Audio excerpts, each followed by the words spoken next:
started. Good morning, welcome, and I hope you're all doing well today. My name is Oriel Miller. I'm the director of the IWA and I'm chairing today's conversation. This is day 2 of our Understanding Welsh Places Festival. A little bit about the IWA, if you're joining us for the first time. We are Wales's leading independent think tank with a long track record of shaping debates and influencing change in Wales through policy research and advocacy. Our online and print publications, which provide platforms for robust comment and debate, and our agenda-setting events. We're a membership organisation with members right across the country and much further afield too. We're funded by our members, the events we run ourselves, and independent trusts and foundations. Understanding Welsh Places Festival is a series of 3 online events supporting and inspiring local communities, decision makers, planners, and policymakers to make positive changes to the places where they live and work. Yesterday, on day 1, Professor Scott Alford walked us through the UWP website, and we just put a link in the chat for you now if you haven't looked at it already. He explained the data, the analysis, how the website can work for you, and provided a detailed update on the new data coming to the site this year. We have recorded yesterday's session, so we'll be putting that up on our YouTube channel imminently. So there's a good opportunity. There's the link. It's magic, isn't it? There's the link for you now to have a look at. We also had a case study from Llanelli Town Council on what town and community councils in Carmarthenshire have done to enact a positive change in their community so far, and they shared an insight into how they've used UWP up till now. The link to yesterday's session is in the chat, so you can find out more. Day 2 today, the topic of discussion is shaping the future of our towns and communities. So we're going to explore some of the problems currently faced by towns and communities across Wales and the opportunities that we have. This is obviously the first week of our 5-rate lockdown in Wales. It's the 11th of November, and it's ever more clear that the problems being exposed by the coronavirus pandemic and the subsequent economic shutdown are deeply embedded in our communities. Big questions need to be asked about what we need to do to ensure that our places are thriving and resilient. The term Build Back Better is bouncing around in the press, on policymakers' lips and on placards outside the Senate. But what does this mean for people on the ground? How can we ensure that more economic power is returned to local citizens? And how can we make it the norm for people to have a greater say in how they shape the future of the places where they live? Let's get talking about how we can make this happen. A little bit of housekeeping first, though. I'm sure many of you have done some Zoom webinars before now. If you're an attendee, today's session, you're an anonymous person unless you say hello in the chat or through the Q&A, so please do take the opportunity to say hello. We're going to use the Q&A sessions for questions to the panellists. If you'd like to direct your question to a particular panellist, please do state their name. We'll also encourage you to engage through the chat, obviously, because we know that networking opportunities are few and far between, and online networking is always a bit clunky still. Please remember that all chats and questions are recorded. And today, obviously being the 11th of November, as it's Remembrance Day, we will be stopping for a 2-minute silence at 11 AM. I'm very pleased to welcome a fantastic group of panellists to our conversation today. Peter Williams from the Means. I'm going to ask you all to wave a little bit, please, so you can say hi. Thank you. Russell Greenslade from Swansea Bid. Elin Hywel from Cwmni Ffestiniog. Chris Blake from the Green Valleys, and Matt Baker from Midsteeple Quarter in Dumfries in Bonnie, Scotland. To begin and help us with the scene setting of this conversation, I'm going to ask Peter, please, to start us off to talk about the current policy landscape, where we're at in relation to towns, and what are the barriers to thriving local communities? What opportunities can we seize? Peter, could you take us through, please?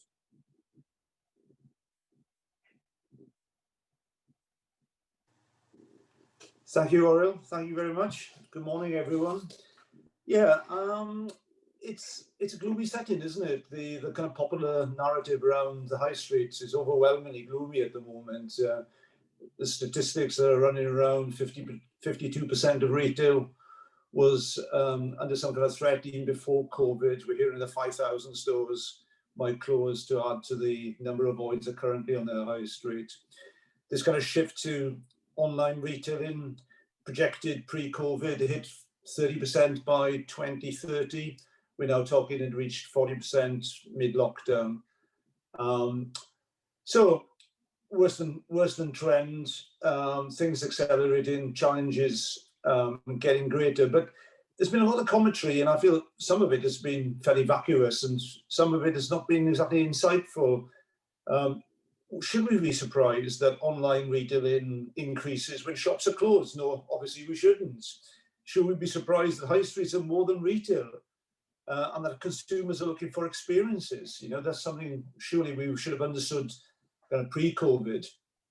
And lastly, this notion that the high street should change.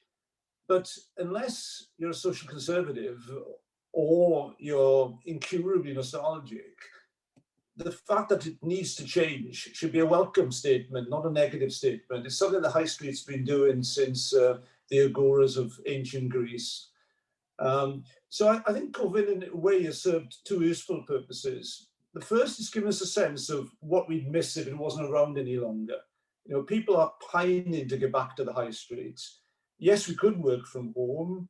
Yes, we could have most elements to sustain life delivered to our doors. But essentially, we're social animals, and we're not going to kind of get any mental health betterment from that kind of existence. When non-essential retail reopened, online sales did fall back.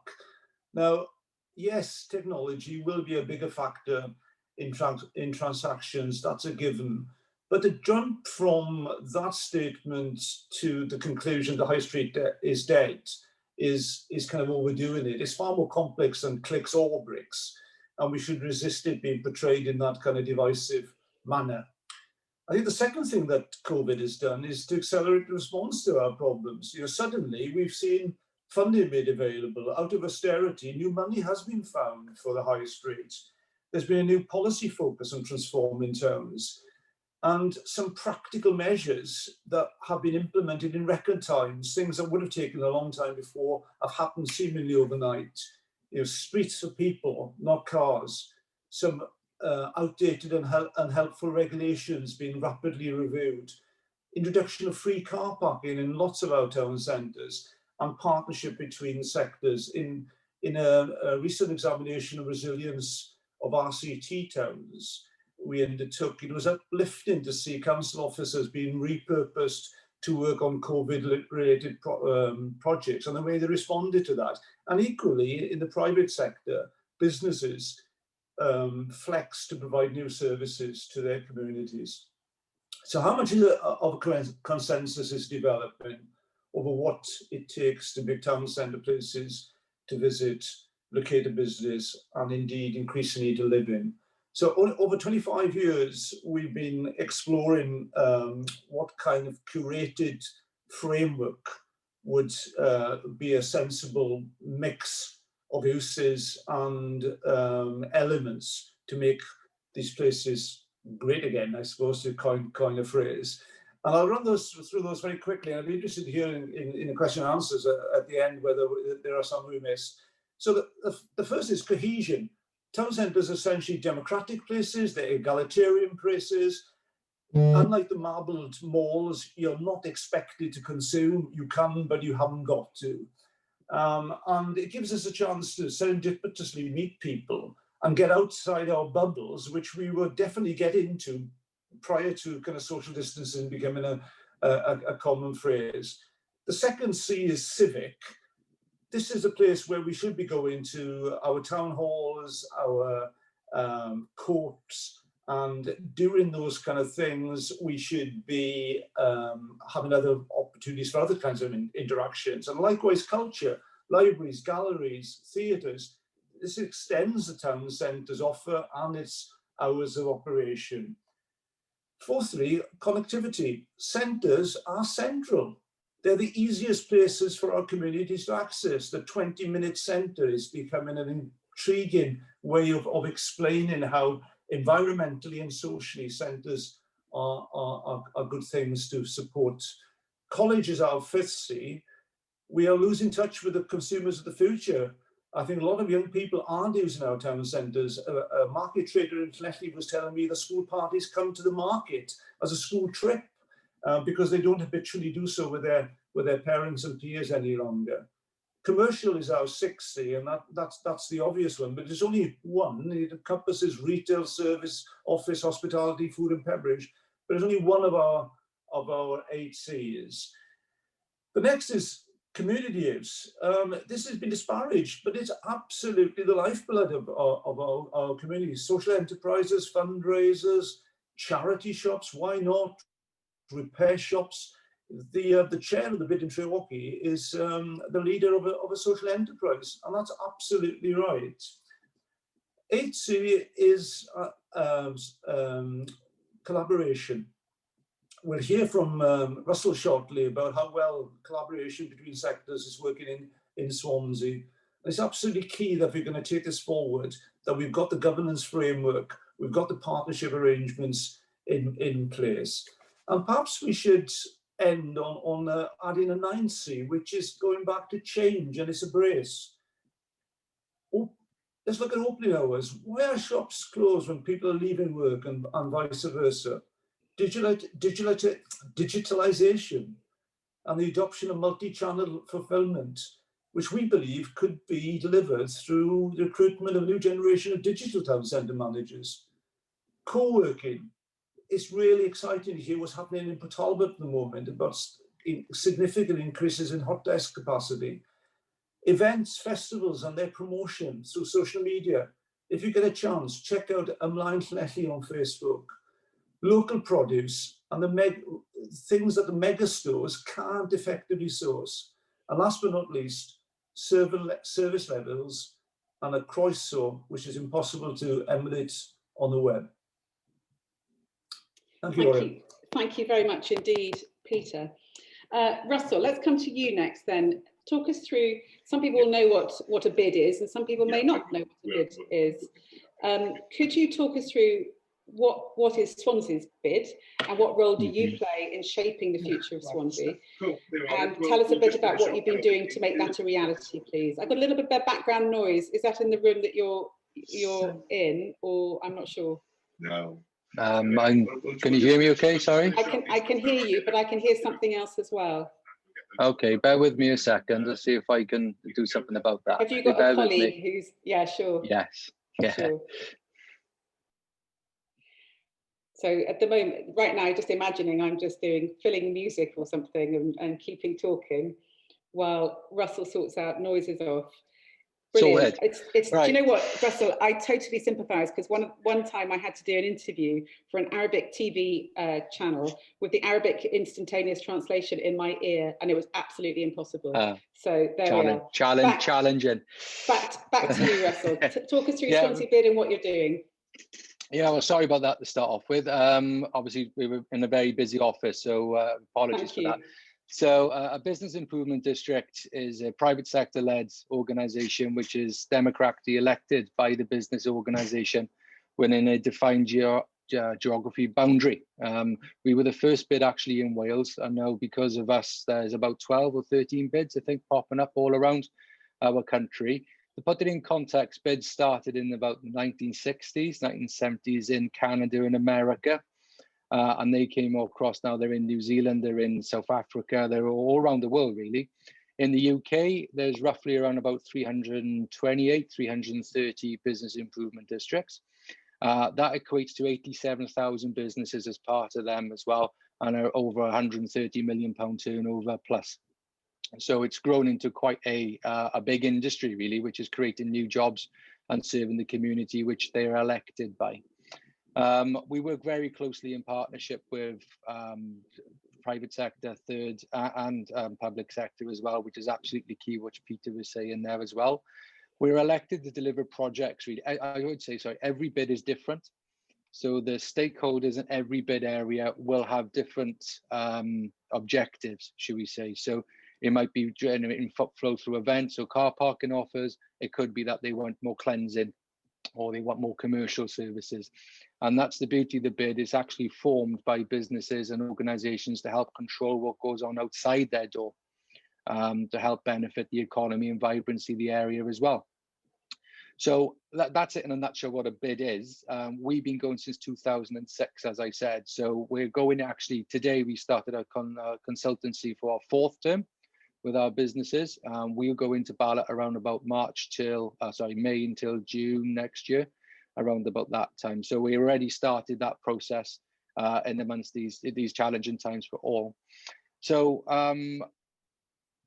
the objectives as well is our main objective, I should say, is to help make the area a better place to shop, visit, stay, study, and do business. We do that collectively in order that we deliver car parking and promotion offers, such as we work with local authority and private sector in order to increase car parking usage by over 21%. That's hundreds of, I think, over 500,000 vehicles have used our promotions and offers as well. So we're driving footflow in that way. But we've also worked very hard to put more people, when we could, using public transport.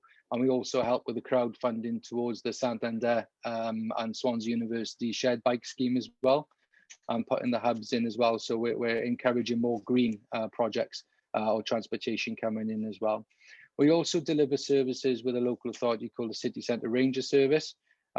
They've delivered in the last term well over 100,000 activities. They've covered 76 marathons over that time as well. And they visited business thousands of times.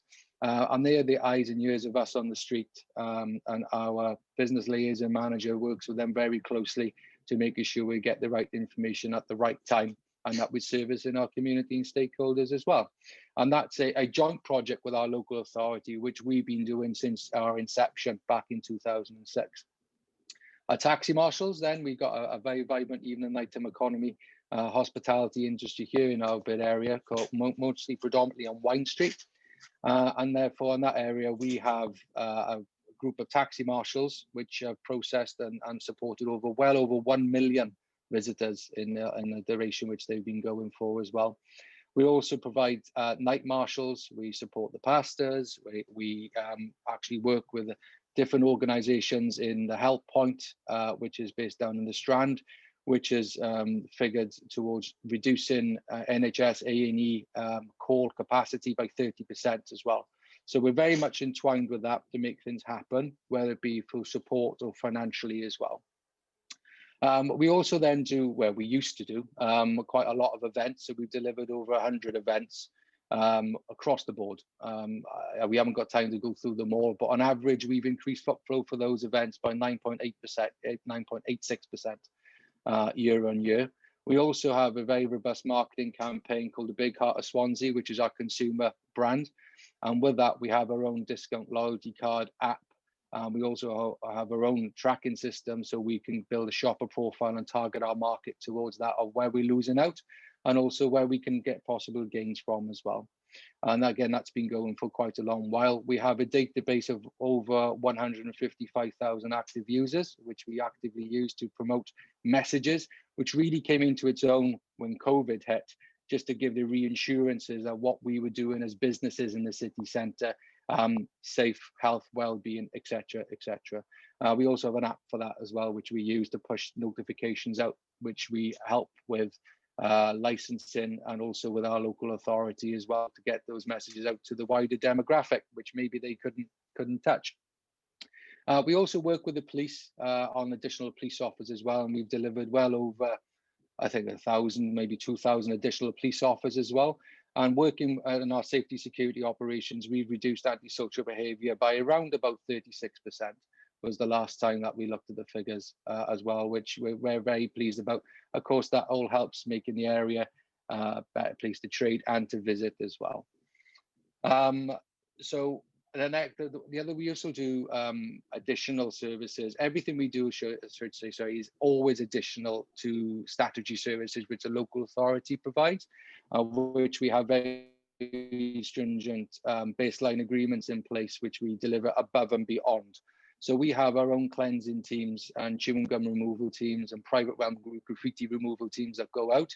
And to date, we've removed around just over 5 million pieces of chewing gum from the streets here in our bid area as well. Hundreds of streets that we've done. It's a consistent calendar of cleansing, really. And we work closely with the cleansing team and the commercial services team to make sure that they come in either before or after us, so it gives it a blitz at the same time. In fact, we're going to start blitzing it this week now, ready for the peak season to hit us with the distance Christmas markets and such like going on as well. So that's the cleansing side of it. We also deliver the more green infrastructure projects as well. On one of the questions we were asked is that, another body's put out more open spaces in city and town centres, which we agree with. And we're very lucky in Swansea. It's actually been launched today in an earlier meeting, the new area which is being built at the present moment in time, which is the new arena. I think there's £1 billion worth of regeneration and redevelopment going on in our bid area, as it is, one of them right behind me. And that is going to be, that has carried on at pace. Thank you very much to our local authority and the city regions who we work very closely with down here. And of course, the Welsh Government have supported it, as well as national government.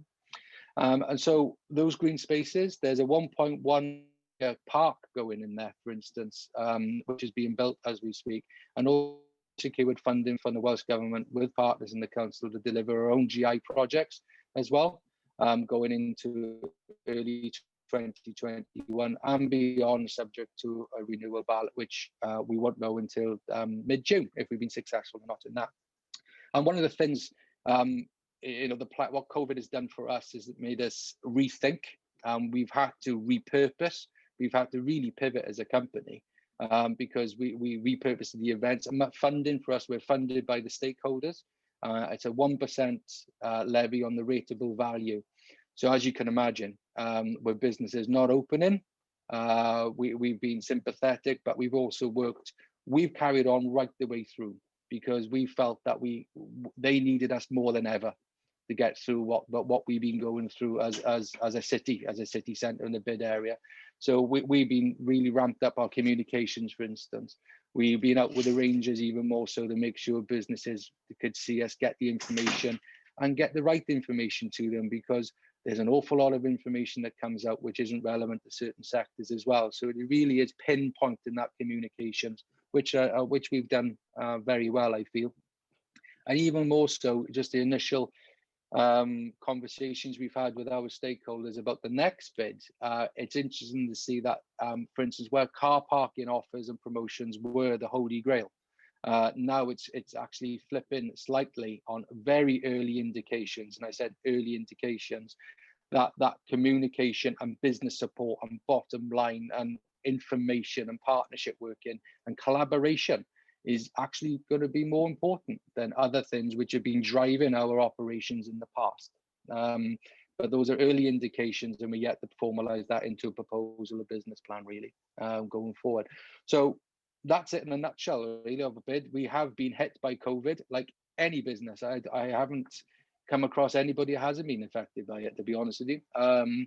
But we have learned, and we've, as I said, we reacted really quickly. We developed our own recovery framework, which was crisis, post-recovery, transformation.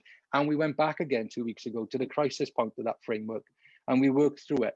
And we've actually built in capacity into our operations, that we've got more capacity within, and that we can do stuff quicker as well, subject to funding and allocations. Hope that helps. Thank you very much indeed, Russell. Just a couple of questions for clarification. You talked about a 1.1 park. Did I hear you right? What's that?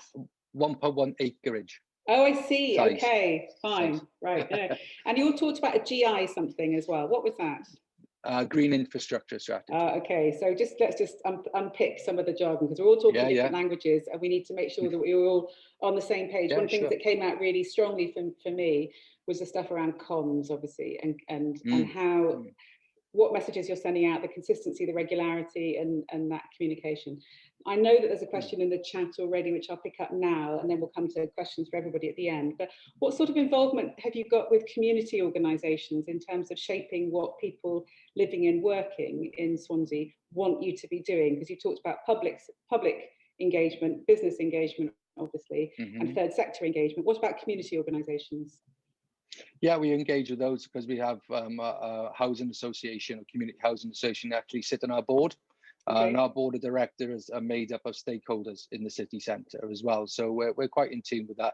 We also engage with the communities. For instance, there's a 2.2 million being invested in Wine Street at the moment. So working with the local authority, we've been liaising with the residents of that area to make sure it's going to enhance the area, but it's going to be done correctly. So that's what. And they need to have a strong voice in how that happens. Absolutely. Obviously. Yeah. Absolutely. And we do that anyway. Great. Let's come back to some of those issues in the Q&A at the end. I'm sure there'll be more questions from the chat and in the Q&A doodah at the bottom of your screen. Elin, let me come to you. Thank you very much indeed, Russell. We'll come back for questions in a tick. Elin, I'll just give you a minute to get your brilliant video and come off on mute.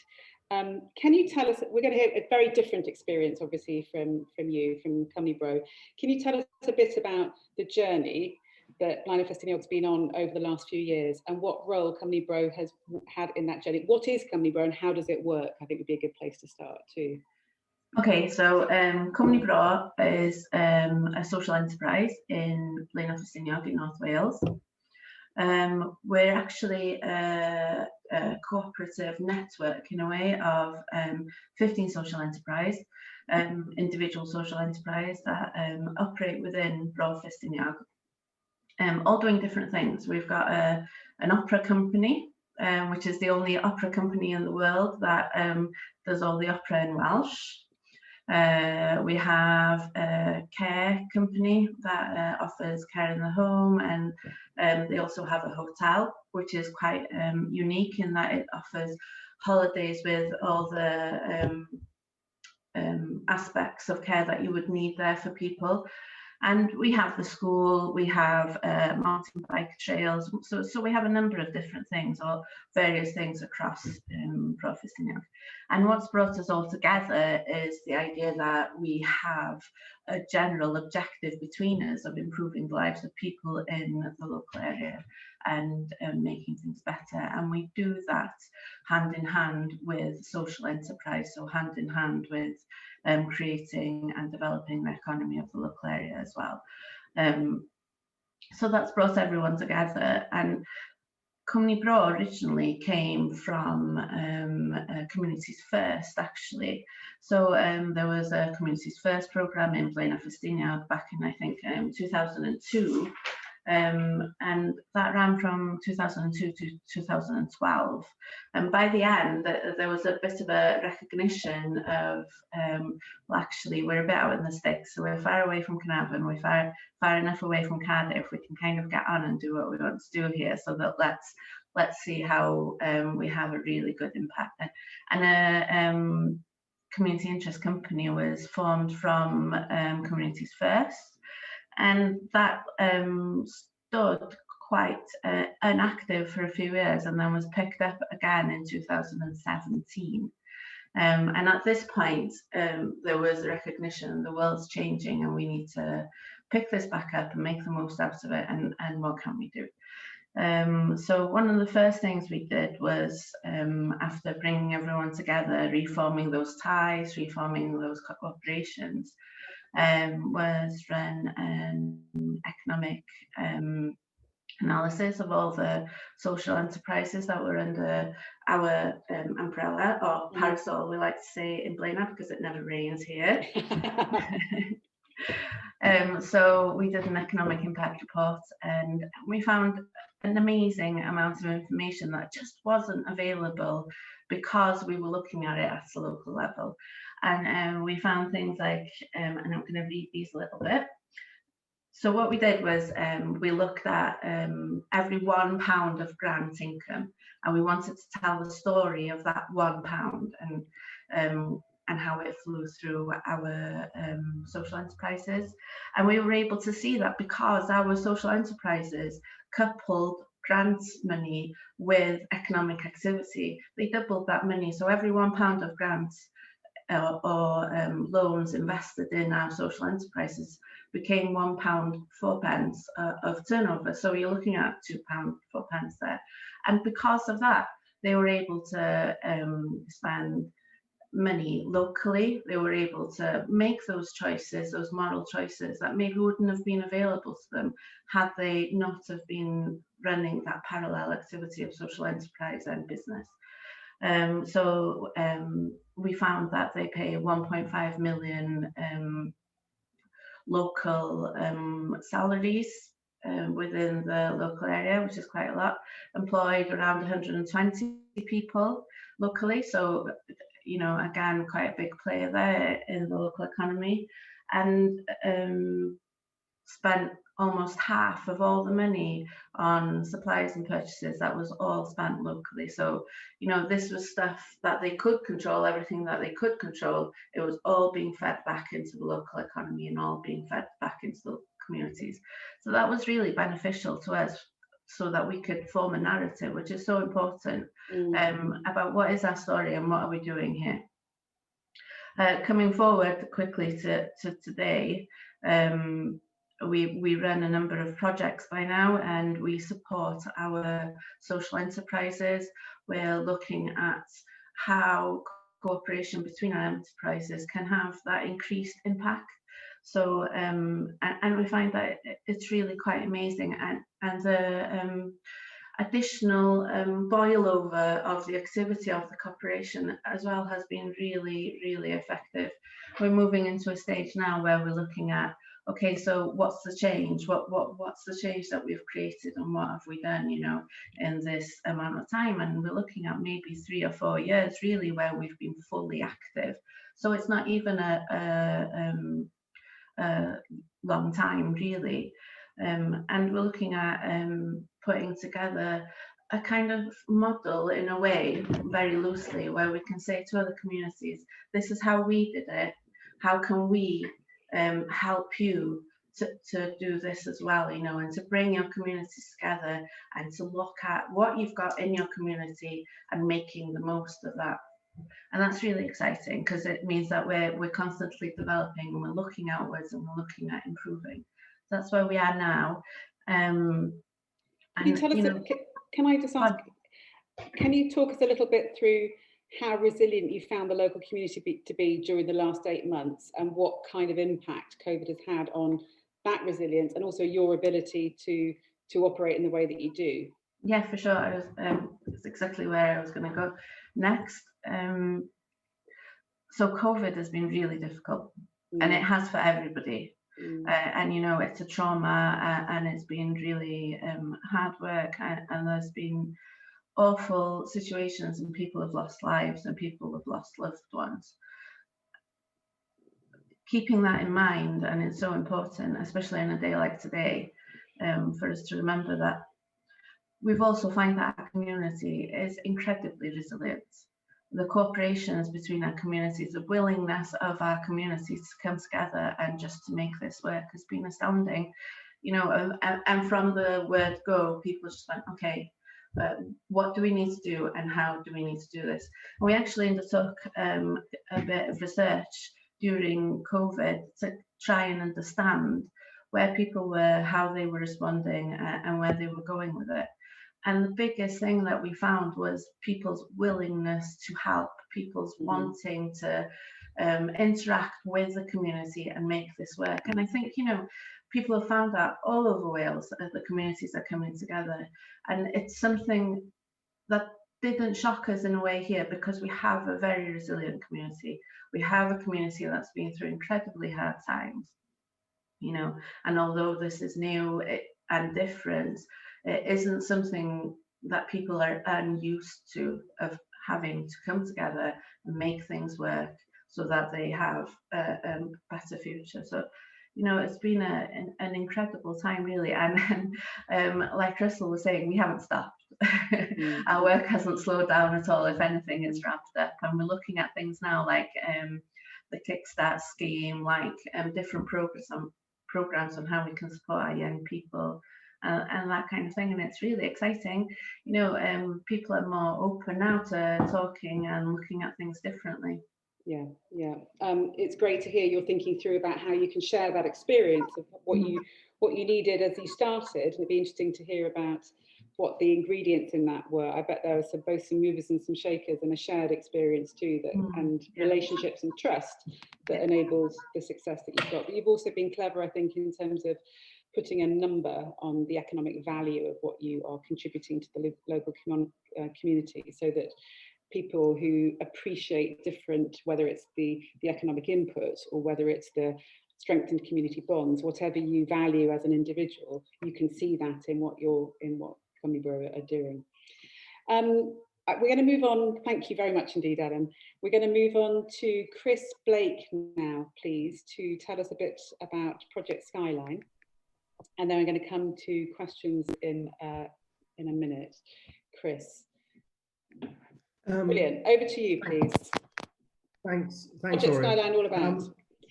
Right, well, Skyline's all about, it's taking an idea from Scotland and seeing whether we can apply that in the Welsh context. The idea from Scotland is community land stewardship. So that's communities actually managing for the long term. In Scotland, it's ownership. In Wales, it might be a lease or a management agreement, actually managing landscape scale, land and a landscape scale under the community control. There are 200 community land projects in Scotland. Something like 6% of the land area of Scotland is actually on community ownership, which means that that land is managed for the community's long-term goals, for its economic and social and health benefits, and the community takes full control. We tried to apply that to the Welsh context. We did a feasibility study, and we looked at three communities in the valleys. The valleys are quite interesting for this because they are post-industrial towns, quite high population densities, but they're absolutely surrounded by forestry, or coal authority land which has no economic, social or cultural connection with the town anymore.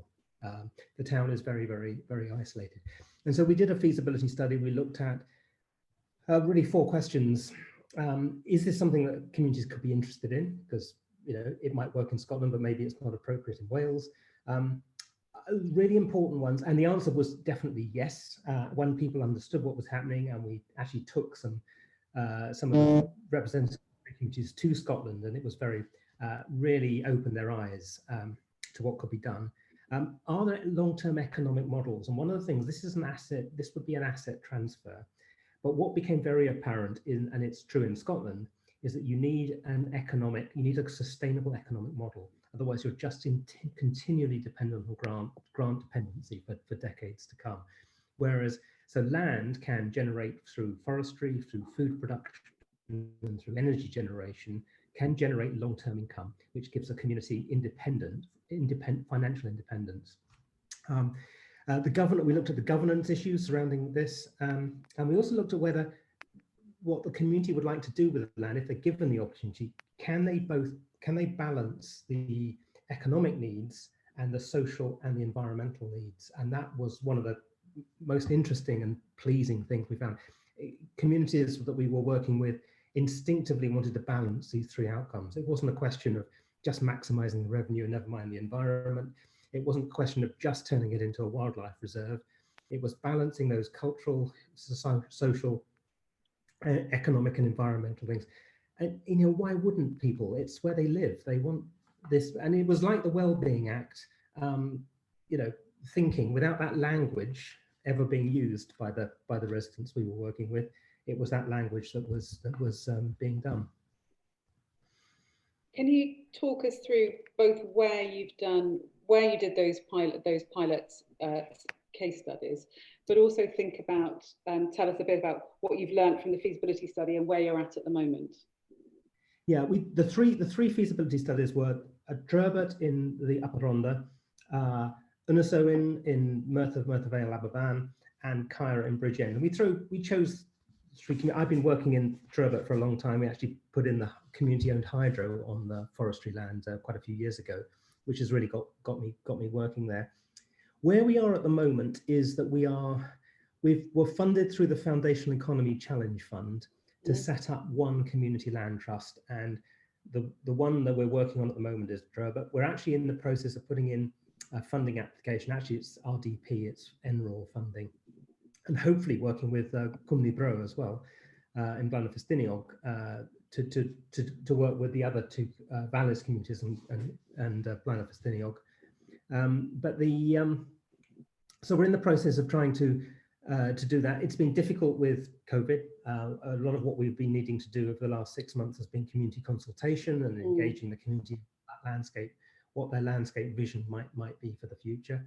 But we're working through that at the moment. We're hoping by March of next spring, we should have we're looking for maybe at 200 hectares of forestry land under community control for the long term. I think the things that we found were really important is that long-term thinking is important. One of the most amazing things was finding residents well into their 70s absolutely passionate about what that landscape would look like in 100 years' time and how it would be used. And it was a really, it was a humbling to see the passion and the determination that actually it mattered. It would be something they would never see, but to have a view of how that community. The economic resilience is absolutely important. So what we're trying to do is inject into the local economy, into the foundational economy, some of the cash, which at the moment is just leaching straight out, whether that's from forestry, whether that's from food production, whether that's from tourism, whether that's from energy generation. If we can capture so that the jobs are local, the jobs and the determination. And one of the things we're looking at is spinning off is a controlled environment horticulture project in the Upper Rhondda, where fruit and veg can be grown under glass. We've got low cost or zero cost energy. Can we do that? Can we sell those products in the high street? Can we create that circular economy connection in that place? But there's the one thing, I suppose, which really stood out more than anything else, and I think is really important, is it's about control. It's about giving a community which has not had for decades and decades any control over its future, a say in how things are run and how things are managed. And as you'll know, that the environment in the valleys, the landscape it's there, it's in front of you. It isn't, it's 45 degrees, you can't miss it. And to have some say over how that's utilized, how those assets are utilized, is really that belief that actually can be some local control is one of the most important things I think we've learned. And a recognition too that say is not only legitimate but should be expected, and not just. Yes. I think that's the crucial thing, because it's one thing feeling that you've got a say in it, but another thing that being heard and listened to and being taken into consideration in terms of decision making. No, and we've explored this, and it isn't about, and I get a bit.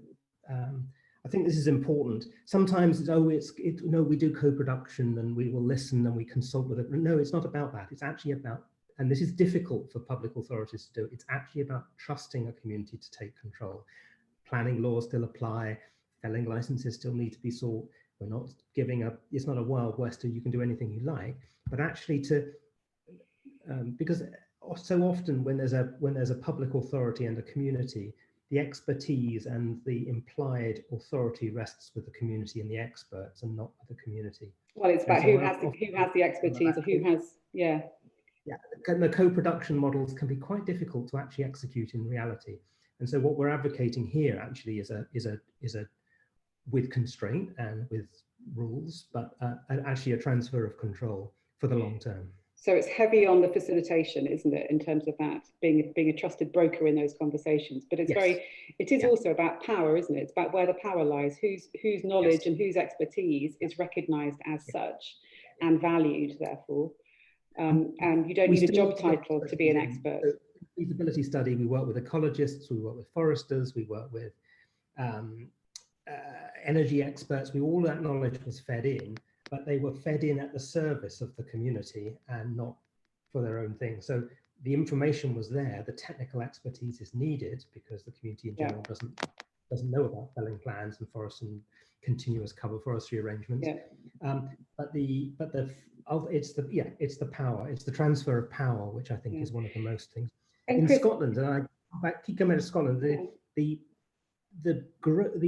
there's some interesting research that's shown that where they have community land projects, civic engagement has absolutely rocketed. So you can look at volunteering, you can look at propensity to vote, engagement in social enterprise, all of things where you've got a community land project, those things absolutely go through the roof. So two quick things there, Chris, before we move on to Q&A for everybody. one is, you know, so far in the conversation we've had this morning, we've noticed two things that Wales doesn't have. We don't have a towns partnership, and we don't have the same kind of land commission set up in the same way to enable that sort of community land asset transfer and control, do we? You know, those are things that we might need to think about. And I know that there's some comments in the chat in particular about the towns partnership in Scotland, which is part of what the Scottish version of our project, Understanding Scottish Places, funnily enough, usp.scot, fed into and is run by the Scottish Towns Partnership. And in Wales, setting up UWP is a way of sort of democratizing the data about the places where we live, so you don't have to have a job title to know what is known about your place from a kind of official stats perspective, and the assets that are there, what the evidence is. We work through a consortium of partners. One question I want to ask before we move on is your feasibility study available to other people to learn from, or is it? Yeah, absolutely. It's available online. It's available on skyline.wales. The feasibility study is there, and I'm also very open. You know, it's an active program. We're working. The Green Valleys is working with Welcome to Our Woods and RHA, Rhondda Housing Association, and other partners in delivery of this. So we're any links or help or support with this, and we're trying to set up what we're trying to do is a pilot to demonstrate that it can work in the Welsh context.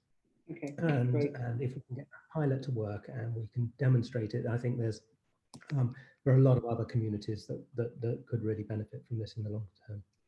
Great, thank you very much indeed, Chris. It's 10 to 11. So can I ask the panelists please to put their, as you've just spoken, to put their videos on, but to stay on mute while we start going through some questions. I've got a few questions and then we'll stop at 11 o'clock.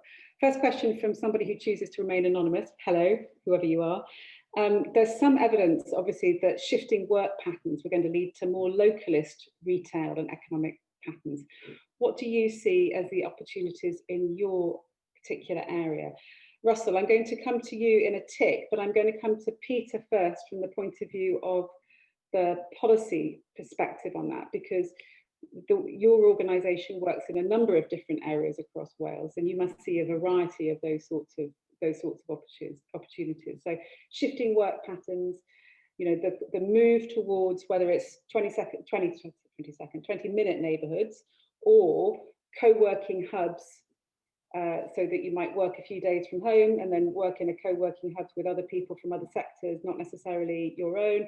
You go to your office, in inverted commas, wherever that still is, or whatever shape or form that is. What kind of opportunities do you see?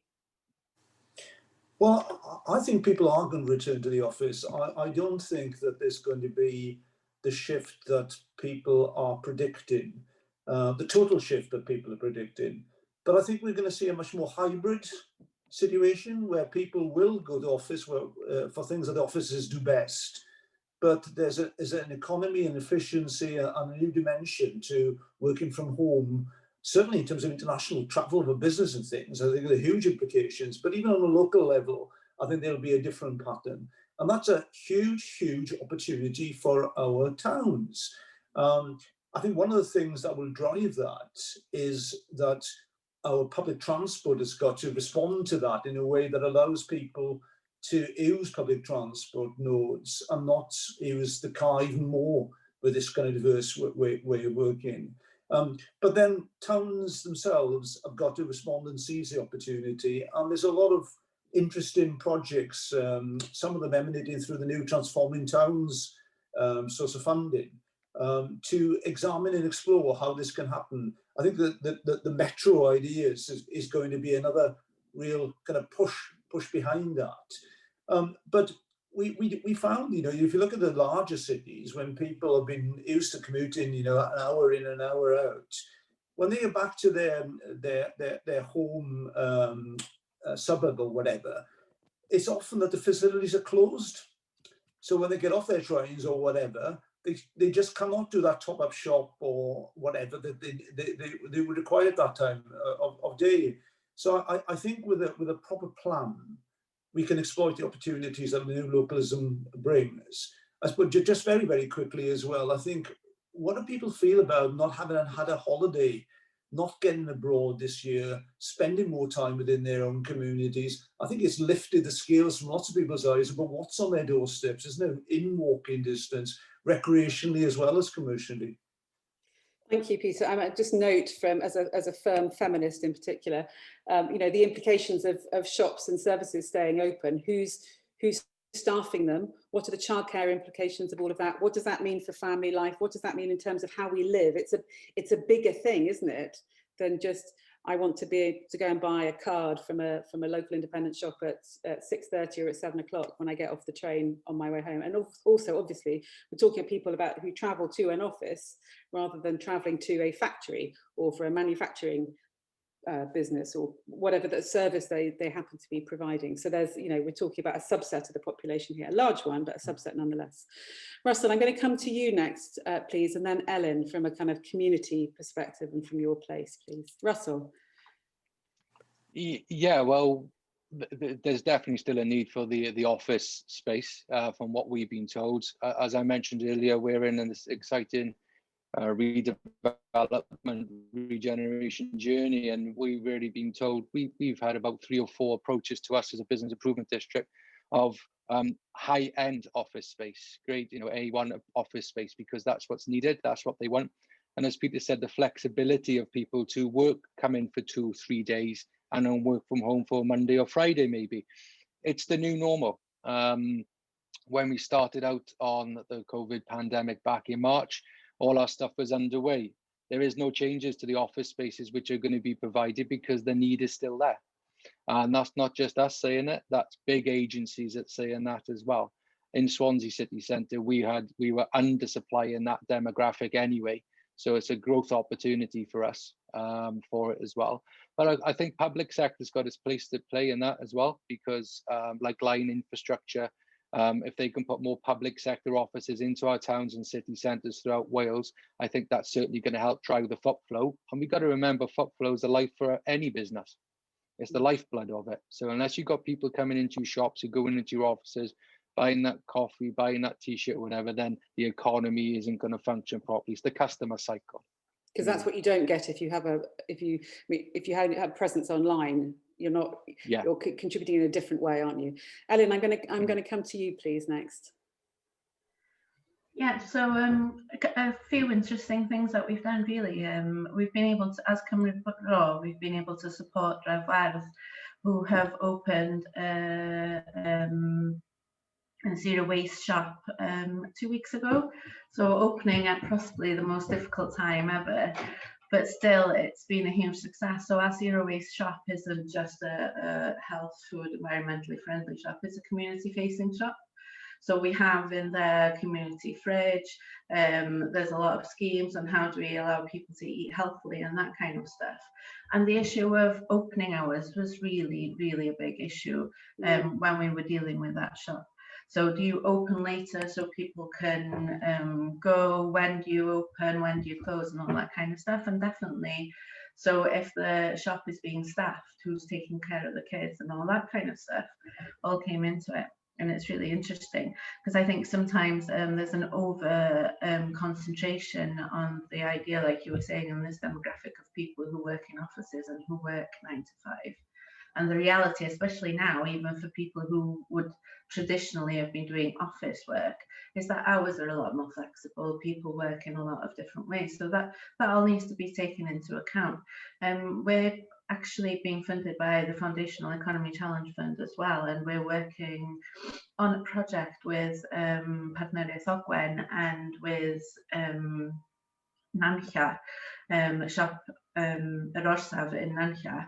And we're looking at community food and what does that mean. And Partneriaeth Ogwen have been really successful during the pandemic in setting up what they've called Cadwyn Ogwen, which is a delivery service basically that supplies local food to people. They order online and this kind of thing. But what that doesn't do, obviously, is bring people into the centre of towns. So there's always that balance and getting people to be able to be safe in the centre of town. Also, the idea of creating office space locally. We've been developing this with IndieCube. previously, so that people could work from their community, so that the community was much more of a viable community. People were able to work, shop, go to school in their hometown, kind of thing. And it was more of a battle at the beginning. Now it's almost like, yeah, like you were saying, this is how it's going to be. So how do we provide that high quality internet with good office? Elin, I'm going to wrap you up. I'm conscious we're approaching 11 o'clock and it's a tricky thing to manage. We'll come back to a lot of these issues, I think, as we've got a little bit more Q&A before we hear Matt's presentation a little bit about Dumfries. Now, if we were holding an event in public, we'd be stopping for a 2-minute silence as well. I've never done a 2-minute silence virtually, and I know that 2 minutes will feel like a long time, but I think that one of the things I wanted to say today is that today's Remembrance Day, obviously, and many of the feelings, emotions and challenges faced by the Second World War generation, while very different in both their causes and extent, have huge echoes for many people today. Shortages of goods, feeling socially isolated, family dislocation, a sense of the unknown, a feeling of being forgotten, and the collaboration of communities to face a common foe. As we relied on our service personnel and public servants' service and sacrifice then, so have we again this year. I ask you to pause, please, for 2 minutes silence, lest we forget.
Thank you, everybody.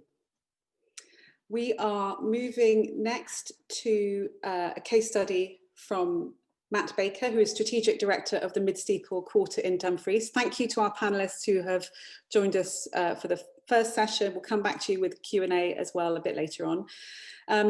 Matt, if you'd like to put your video on, please, and volume. I'll just say a little bit about the Midsteeple Quarter to give you a run-in. It's a community benefit society breathing new life into Dumfries town centre by redeveloping empty high street properties to create a new neighbourhood with a mix of uses on principles of local prosperity and well-being.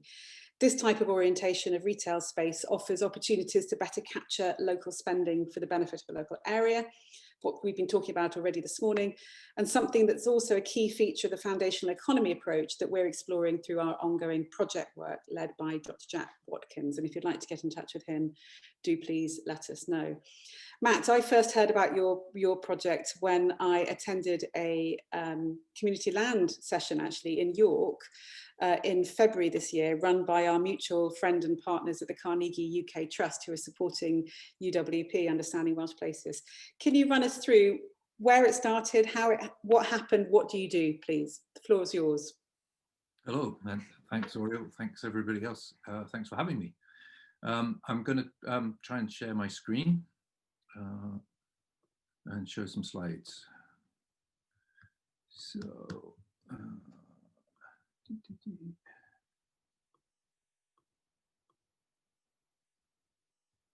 Okay, is that coming through as a slideshow? Yep, you're good. Fantastic, thank you, Oriel. And thank you for also reading out my first slide. That's very, very good of you. So we're going to talk about a community-led regeneration project in Dumfries in the southwest of Scotland. It's run by local people. I'm a local person, and as Oriel says, I'm working as the strategic director. It feels like it's a long story already, but we still have an enormously long way to go.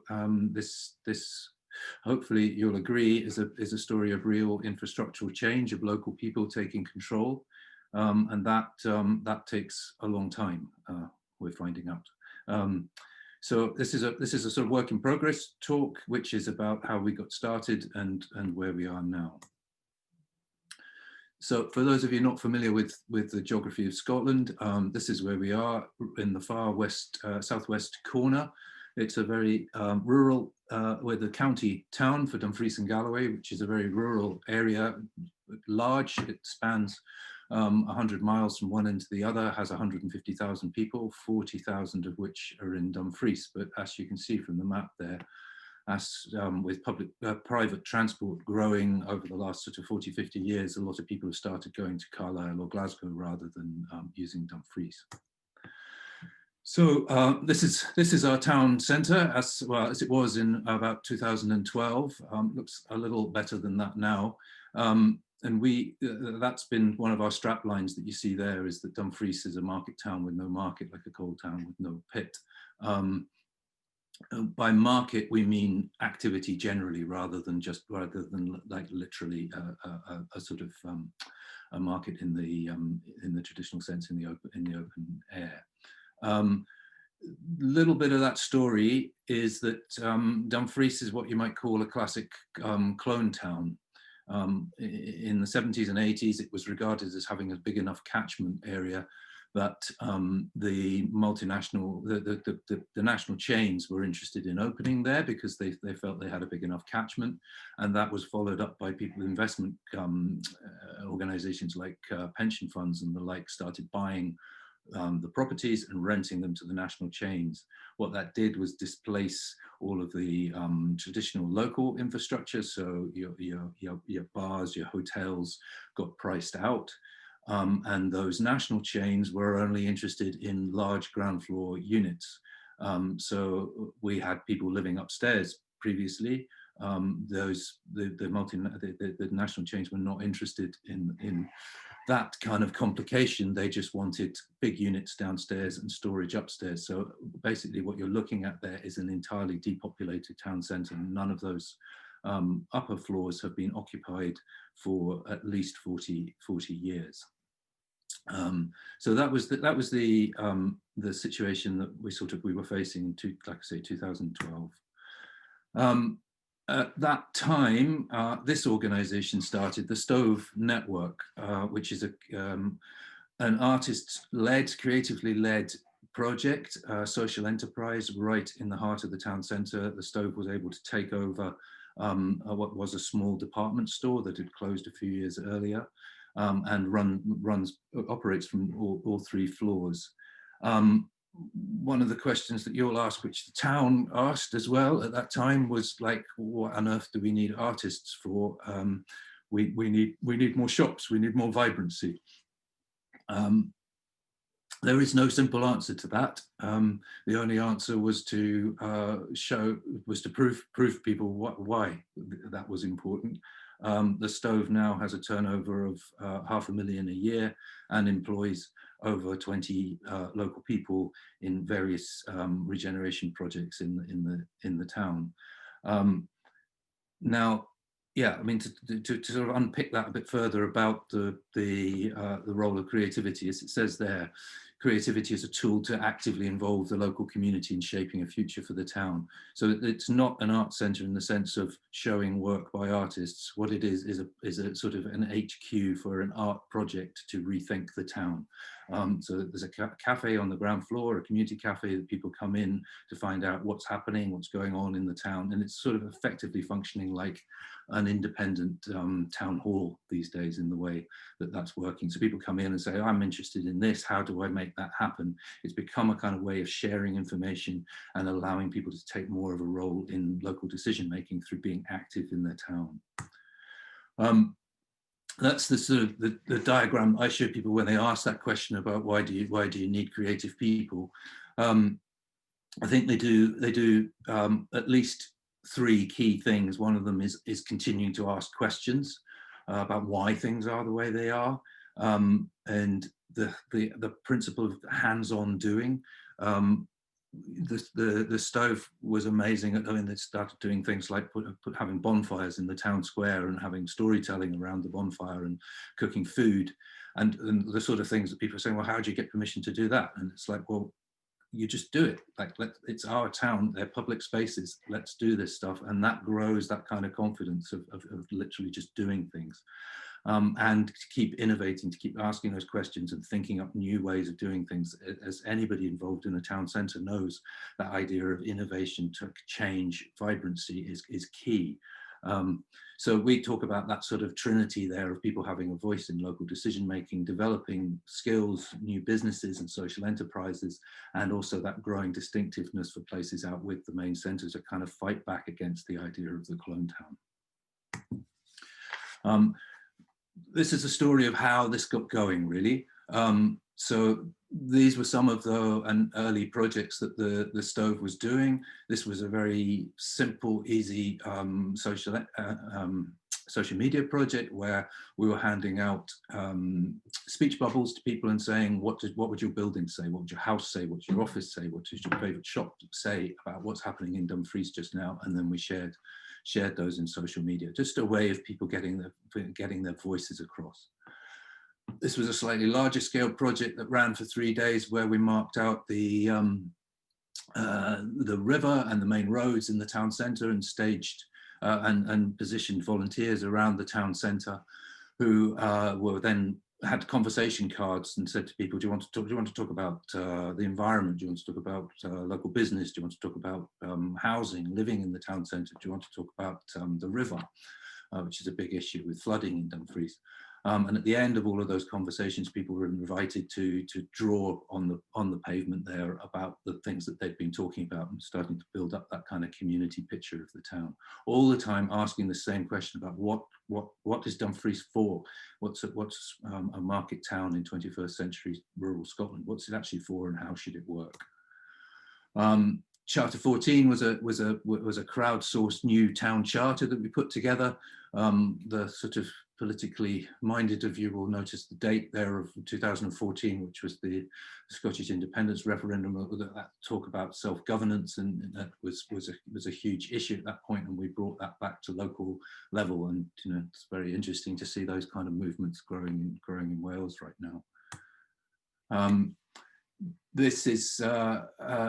We did a number of these kind of almost like sort of town hall conversation events. This one was called Act as If We Own the Place, which was about transport, about putting to a sort of, could we kind of collectively source a kind of new transport policy for Dumfries. So in all of these things that we're, again, as I'm saying, we're asking that question about what's Dumfries for, what are the answers? And as anybody who's been involved in these kind of things will know, everybody has their magic bullet. This is the answer for Dumfries, whether it's a Primark store or a bowling alley. There's we just need one of those, everything will be sorted. What we started to see was a kind of correlation across. We were working with so many different types of stakeholders, from visitors to locals to businesses, and we started to see a correlation across the idea that what we were looking for was a mixed town centre. And by mixed, we mean it's not just retail, because that's what our planning designation is. It's entirely retail. So we're looking at things like service delivery, we're looking at education, we're looking at leisure, we're looking at culture and heritage, we're looking at family centres, we do play spaces in some of our pedestrian spaces. But the one thing that was sort of top on everybody's list was this idea of bringing people back to live in our town centre, because as I said, we had this depopulated town centre. Let's see if we can, if we brought people back, we would start to have a nighttime economy. Our town centre just shuts at 5 o'clock. Shops shut, the offices shut, everybody goes home. It's a ghost town. If we had people living there, there would be a sense of life afterwards, and we would need some of those more diverse infrastructure, like small greengrocers for people that live in the town centre.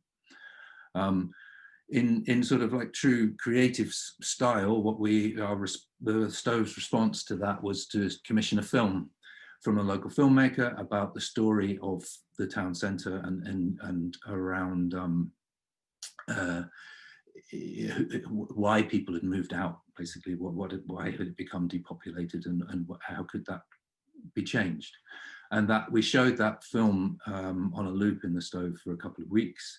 And at one particular showing, there were a group of kind of like movers and shakers, architects, councillors, housing association type people were there. And at the end, everyone stood at the window and looked out, and one of those buildings that I showed from the picture of the high street, and said, let's see if we can get people living in that building. And that would be the change that we would like to see. Missed one slide there. That was just to say that whenever we do one of those events in the Stove, we always kind of like follow through in the cafe space with like, this is what we talked about last week, and here's how you can get involved in adding to that conversation. So that was the sort of the very early beginnings of the Midsteeple Quarter idea, was that sense of could we bring people back to live in the town centre, and how the heck do we do that? So that was that clear and communicable vision, was we want to bring people back to live in our town centre. And spreading that vision far and wide, we did things like we got some money from the Scottish Government to stage a national architecture competition.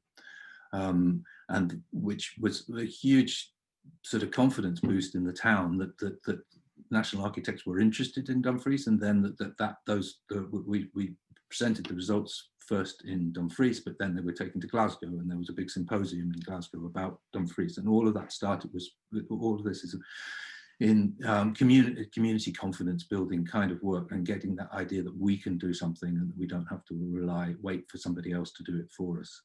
That and using the right language for each audience. I mean, in terms of that community audience, we needed clear, immediate communication, like that you see on the slide there, of like, we're starting with this, that's where we want to get to. That's the vision that we've got, is giving people something to aim for. And using the right language,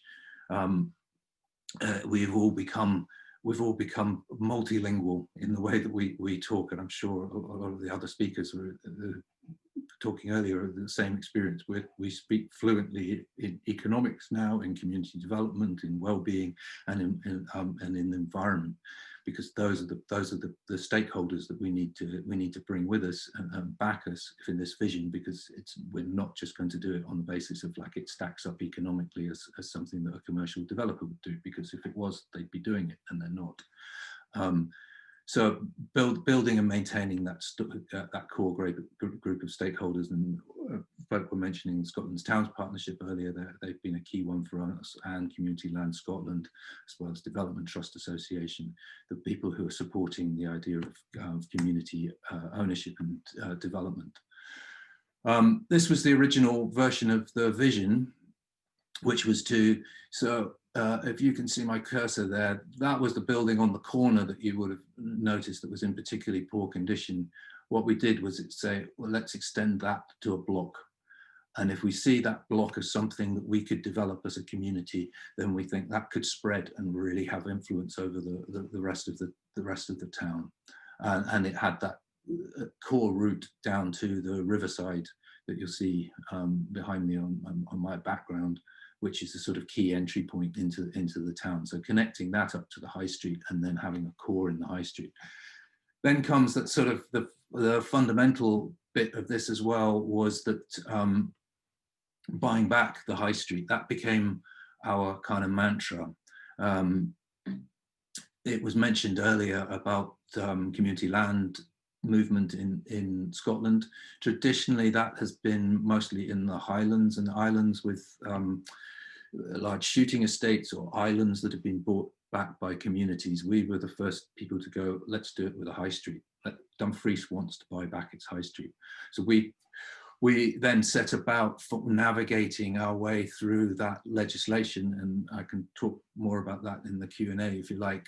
It's a tortuous story that through a mixture of community asset transfers, community right to buy, were all of the powers that were potentially available to us to basically take on the absentee landlords that have left these properties empty in our town centre and then develop it together as a community. With that core idea, the first thing we do is we take that take it back to the street, take it back to our community. One of those shops we were able to take over for a weekend. We built a sort of mock flat in the ground floor.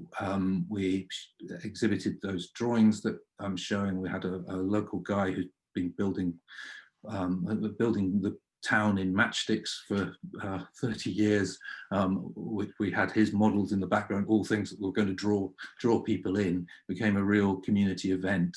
And over that weekend, we were amazed at the response, which gave us a lot of confidence. We had over 500 people through that weekend, and people who were not just giving you that sort of Primark bowling alley laser quest kind of feedback, but were actually saying, look, I know somebody who's working on something similar in a town here or there, or somebody else who might want to get involved as a board member. It was really, really useful feedback that we were getting. And at that point, 200 people signed up. That we had a thing running called the Dumfries Pledge of like, I want to actively help and get involved in making this happen. At that point, the council, so yeah, the story with the council will be one of the questions I think that people will have of like, what was the council doing? In common with, I guess, many places, our council has sort of pulled back from active involvement in development projects and sees itself very much as an enabling council now, which they have been doing for us. And there's always individuals. There was one individual who was head of strategic housing, who's actually now on our board, having retired, but he really could see the value in what we were doing, and he convinced the council to set up a thing called the Town Centre Living Fund. There are different pockets of money that different councils have got access to. In our area, we've got quite a lot of second homes, and the council tax from second homes is available as delegatable money for our local authority. So what they decided to do was to put £1 million of that money into something called the Town Centre Living Fund, which was to promote the idea of living in the town centres. And we were able to bid into that fund, which basically got us going, which allowed us to sort of set up the business plan for the first asset transfer, to put together a work package about how the organisation should be constituted, and to do a lot of ongoing community engagement involving people in the design process of what we were talking about. A lot of that research work led us to the decision, as Oriel mentioned, we are a community benefit society, so Midsteeple Quarter at that point. So this is the point at which the sort of stove artists pull into the background, and this standalone organisation called Midsteeple Quarter as a community benefit society comes to the fore. So community benefit society, if people aren't familiar with those, it's something that's almost akin to an old-fashioned building society, that everybody as a member is effectively a part owner. And that was the vehicle it allows us to also offer community shares and run community bonds as ways of raising money for the project. We launched that on the street. So the folk that you see in top right there, those are sort of some of our local politicians, MSPs, and local councillors.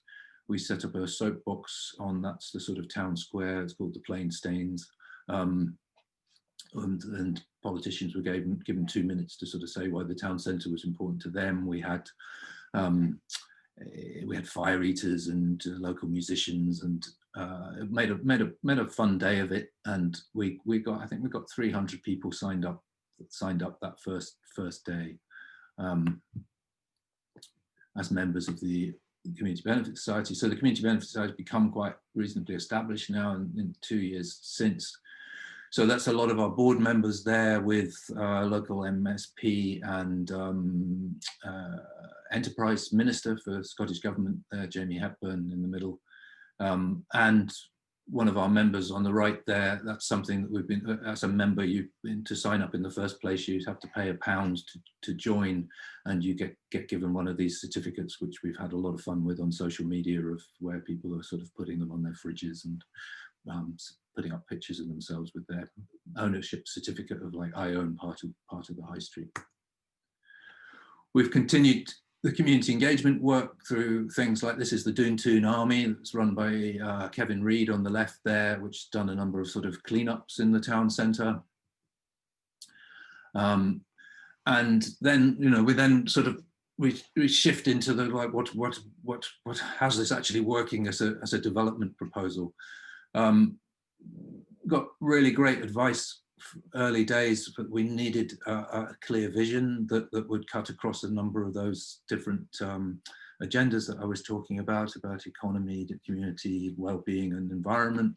So this is our blueprint document, which has worked really well for us. This is the block that we're talking about. This is the Midsteeple Quarter. So you'll see there that the elevation that I showed you, the facades, is along the bottom right here, but you'll see that each of these plots is actually very long. They run back into this block. So actually those 8 properties along that front pretty much take up the entirety of that block. So those are the targets for us to be taking over and to develop. And the principle of that development is to carve out a new neighbourhood in that block. So just sort of switching back between the two, you can see what we're attempting to do there is, and what the architects are telling us is that we have the opportunity to create 66 new, predominantly 2-bedroom flats in the town centre. That's what our research has been telling us is wanted, which would bring 200 people to live in that block in the town centre, which would be genuinely transformational for our town centre, to have 200 people, a community of 200 people living in the centre. And it is very much conceived as a community. The spaces are very carefully thought through. We're thinking about intergenerational work. The research we've had is that it's mostly younger people and older people who are wanting to live in the town centre, living without cars, and living near their work and services, to generate that kind of mixed feel to the town centre. What you see there is the sort of, obviously from the top, and very much you see the kind of residential blocks that are carved out into that centre. If you then take that, this is a view of the ground floor, which shows they're called closes in Dumfries, these small alleyways that were made up the sort of traditional architecture of the town centre, but it's all about opening those up.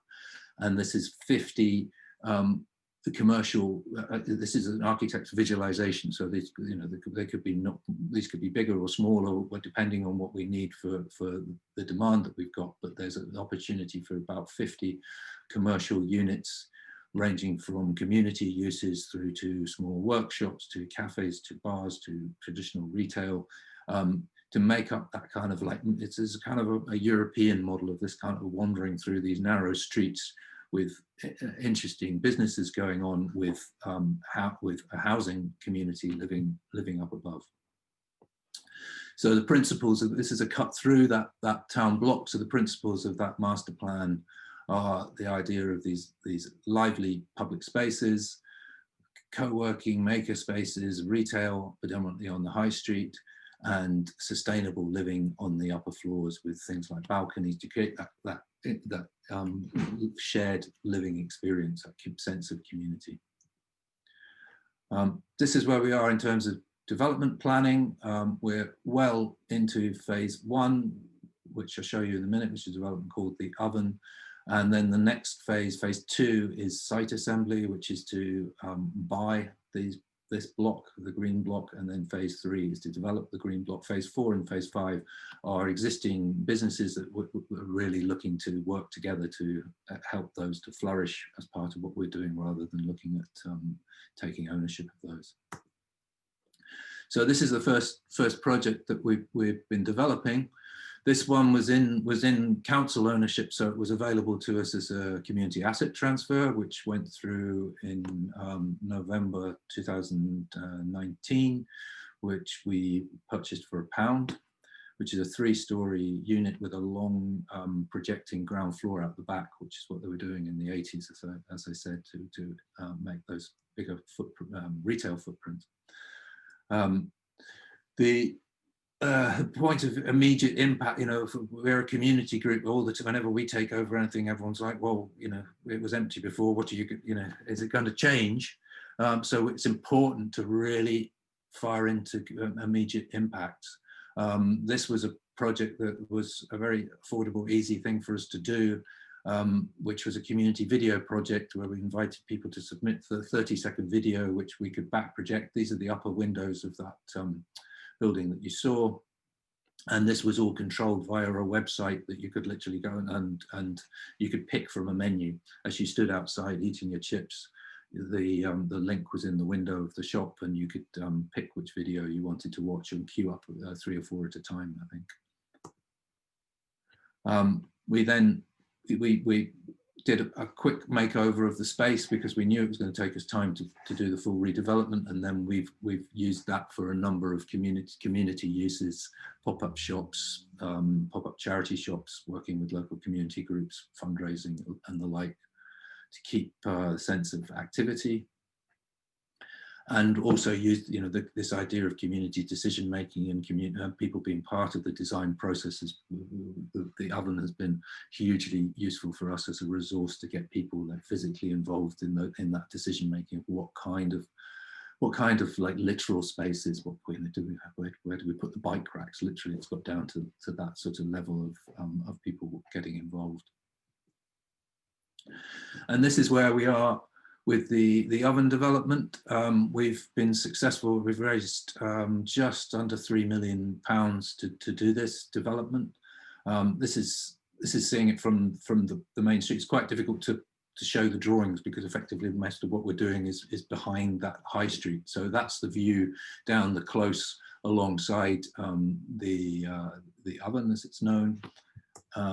Then this is the overall development. So you're looking at 4 two-bedroom flats here on the left, and on the right above the high street, there's 2 two-bedroom duplexes. So you've got a small community of six flats that all share this first floor upper outdoor space, and on the ground floor is a creative business incubator, 360 square meters of incubator space, ranging from co-working to a small retail unit to community hireable spaces, literally hireable by the hour or longer term rents, and an artist in residence space. And this is the view of that from nighttime. And this is where we are in terms of that development process at the moment. As you can, so we now own the blue ones. So we own 113 to 115, 117 to 119, now known as the smithy and the press. So we've got the smithy, the press, and the oven are the 3 that we are owning. We've 111 and 121, we've done feasibility studies on, funded by Scottish Land Fund, and are in that process for raising the capital to buy those. And 109, which is the corner one, we have a very willing seller there, and are going through the process at the moment of trying to raise the money for that. It's a balancing act all the time of like with the limited capacity that we've got as a community organisation, of like how much we can take on in one go and where we direct our energies. So obviously developing the oven development, which is due on site, next April is obviously going to be a huge energy draw for us to complete that work. And then the ones in red are ones where at the moment the owners are not playing ball with us, and that's where we're having to sort of turn to some of the legislative avenues that are open to us, like community right to buy, to register that right to buy, which would mean that they weren't then able to sell to anybody else. They would have to offer us first refusal, and if we can prove that the building is actually, the way they're using it is detrimental to our community, we can actually force a sale potentially, but it's a complex process. So these are the two buildings that we've just taken ownership of, the smithy on the left and the press on the right. And immediately, literally within a day of that sale going through, Midsteeple Quarter was on the street doing a makeover of those spaces. And we've raised a small amount of money to be able to do an initial refit and literally box out the ground floors, because those buildings have been unoccupied in one case for 10 years, and they are in very, very poor condition with a lot of rot involved. So yeah, there's work to do there. So that's how they're looking just now, except they actually now have things in the windows, because these are a while back. So that's yeah, who we are. The website is a key engagement tool for us. I see there are questions in the chat about the processes of community consultation. We can maybe talk about more of that in the Q&A, but it's a very complex web of like using the right, and even just saying social media, you need to split that down into, we think about Facebook as our local newspaper, we think about Twitter as national newspaper. It's like using those different the right things for the right media for the right job. We've been fortunate to be quoted as a case study by Power to Change in England, of all places, and in Carnegie Trust Turnaround Towns UK. Keeping ourselves in that national profile has been absolutely vital to the success of the project, because it's actually put pressure on government to keep funding it because people are talking about it. And that's where we are. We've come from a campaign group to becoming a community property development organisation. And that's where you can find us if you need us. Okay. That's fantastic. Beautiful timing. Thank you very much indeed. Makes my job much easier for managing Q&A and things like that afterwards. I've got a couple of questions for you coming through from people straight away. There's a question here from Darren Notley about what the relationship was with the local authority in terms of delivering the project at the beginning, and what sort of challenges you came across, because you talked about one key individual in particular, and as soon as he got it, that sort of unblocked things, is what I took away from that. But before that, how was that conversation started off? Well, yeah, I mean, the stove did a lot of that early conversation work. And sometimes that actually got quite attritional. There was one famous occasion where we actually had to change the locks on one of the buildings that we were occupying in order to get a meeting with economic development by locking them out of a building that they owned. So we've had to go through that process. And I think it's important to stress that. I think communities have got the opportunity to sort of behave badly sometimes, and in order to get people's attention, and I don't think we should shy away from that. But we've done a sort of like growing up process with the local authority, and I think the local authority themselves would say if they had proposed this, it would never have got off the starting blocks, because their reputation for being able to do development is very poor, and the times have changed and communities are doing things for themselves now, and that enabling relationship is been the key one. And you mentioned one particular key individual. That was just one department. I mean, we basically had to build a working relationship with the communities department, with economic development, with housing, with planning, with all of those folk, but the key and politicians. I mean, as you can see, the politicians, we have cross-party support, and we work very hard at keeping all of the different political parties briefed on what we're doing at all times. It is a constant juggling act of communication. That's a hell of a lot of legwork, isn't it, in terms of those relationships? And, yeah. And that's a lot of skill in that too. Yeah, I think you can learn that. You know, I mean, you learn on the job with that, and I think that I don't think you need to start with a communications expert. Yeah. Okay. We're going to come back to comms, I think, in a minute when we open out to the rest of the panelists as well. You talked a little bit about the challenges of actually acquiring the properties. Can you give us a bit more detail about some of those practicalities that you've had? Because I think what was interesting I've not seen that that elevation of, you know, where you are at in each of those with each of those properties in terms of that process, but maybe a little bit about the nitty-gritty at the beginning, because I think some of the things for us, certainly looking ahead to the Senedd elections and looking ahead to, you know, a new Welsh government of whatever shape or form or combination of shapes or forms from May next year, what sort of things should we be looking for in our next Senedd in terms of legislation to enable the kinds of things that we're hearing about from you? What we really desperately need is tools that are basically sticks, because it's sticks and carrots game with owners, and the sticks at the moment are not really fit for purpose in terms of. So I mean, don't be under any illusion that Scotland has got all of this sorted. The community right to buy legislation was set up originally for, as I say, Highland communities, which are very small, literally 300 to 500 sort of people.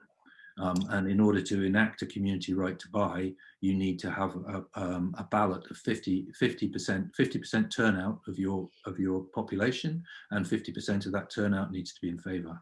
It's 40,000 people in Dumfries. You are not going to get 20,000 people to turn out to vote on buying a building in the high street. So that is under question at the moment in Scottish terms. The other one is obviously compulsory purchase, which we've put a lot of pressure. You know, we have got significant pressure right up to First Minister level in favour of this project, but we still cannot get our local authority to bite the bullet and do compulsory purchases, even though this is our master plan has been adopted as part of the local development plan. It is actually part of local authority plan, but they are unwilling to undertake compulsory purchase. So it's been a case of negotiation with owners, and actually COVID has been a boon for us in that thing, because those absentee, it's almost been the straw that's broken the camel's back for those absentee owners of like, you know, the high street was dying already, and now we've got COVID. Maybe it's time to get out as quick as we can. Yeah, there's an opportunity there. So there's an opportunity I want to pick up on one thing. You talked a lot about the sort of toolkits and the plans that you've got. Have you been able to sort of capture those and offer them out to other people into other places in terms of, look, this is what we did? And, you know, like, I loved the idea of the videos in the windows, for instance, fantastic. And the fact that people can control that, those sorts of things to engage different parts of the population in saying what they wanted and how they wanted it, and showing their town, showing the Midsteeple Quarter in a different way. Have you been able to sort of capture and write up, share, you know, those toolkits? Well, we've been very fortunate in having Carnegie Trust and Power to Change, who kind of like wrote those up for us, because so those are available on Carnegie website and Power to Change. Great. Maybe Elin could find those and put them in the.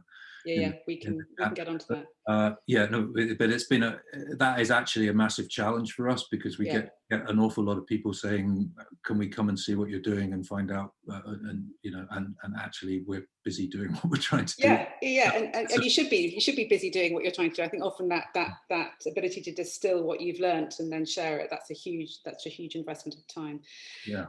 That's what folk like you should be doing. Indeed, and that's what we're doing through this conversation, isn't it? Abergwyn Bront, being a bridge to experience from elsewhere. I was really pleased to see that you've got a strong Welsh company, Timpson's, bang in the middle of the Midsteeple Quarter. Have you had any engagement with them at all?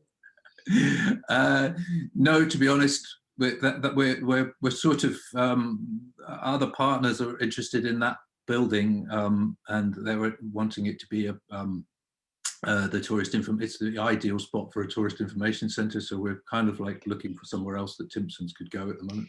I'm sure James Timpson would be up for a conversation about that. I would be happy to introduce you if you Great, no, please let us know.